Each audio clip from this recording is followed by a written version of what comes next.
বাংলাদেশ ক্রিকেটের সবচেয়ে প্রেরণাদায়ী নাম মাশরাফি বিন মুর্তজা। আজ 5ই অক্টোবর বাংলাদেশের নড়াইল এক্সপ্রেস মাশরাফি বিন মুর্তজার জন্মদিন। 1983 সালের এই দিনে নড়াইল জেলায় জন্ম নেওয়া মাশরাফি ছোটবেলা থেকেই ছিলেন ভীষণ প্রাণবন্ত, পরিশ্রমী আর ছিলেন সাহসীও। মাত্র কয়েক বছরের মধ্যে তার গতি, আগ্রাসন আর দৃঢ়তা তাকে পরিণত করে বাংলাদেশ ক্রিকেট ইতিহাসের এক অনন্য ব্যক্তিত্বে। 2001 সালে জিম্বাবুয়ের বিপক্ষে টেস্ট দিয়ে আন্তর্জাতিক ক্রিকেটে আত্মপ্রকাশ করেন মাশরাফি। এরপর দীর্ঘ ক্যারিয়ারে বাংলাদেশের হয়ে খেলেছেন 220টি ওয়ানডে ম্যাচ, 36টি টেস্ট ম্যাচ এবং 77টি টি-20 ম্যাচ। তার নেতৃত্বে বাংলাদেশ দল প্রথমবার মতো আইসিসি টুর্নামেন্টের কোয়ার্টার ফাইনালে উঠেছিল আর জয় করেছিল ভারত, পাকিস্তান ও দক্ষিণ আফ্রিকার মতো শক্তিশালী দলের বিপক্ষে। চোট আর সংগ্রামের মধ্যে দিয়েও তিনি কখনো হার মানেননি, প্রত্যেকবার মাঠে ফিরে এসেছেন আরো দৃঢ় মনোবল নিয়ে। তাই মাশরাফি আর শুধু একজন ক্রিকেটার নয়, বরং এক অনুপ্রেরণার প্রতীক। মাশরাফিকে নিয়ে বলতে গেলে হয়তো কখনোই শেষ হবে না, তার অবদান কখনোই ভোলার নয়। তিনি অনেকবারই ইনজুরিতে পড়েছেন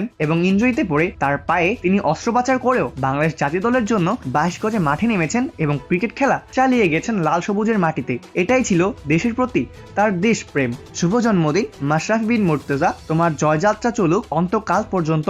বাংলাদেশ ক্রিকেটে তোমার মতো একজন নায়কের অবদান কখনোই ভোলার নয়। তোমাকে নিয়ে লিখতে গেলেও শেষ হবে না লেখার পাতা। তো শুভ জন্মদিন হার না মানা যোদ্ধা মাশরাফি বিন মুর্তজা।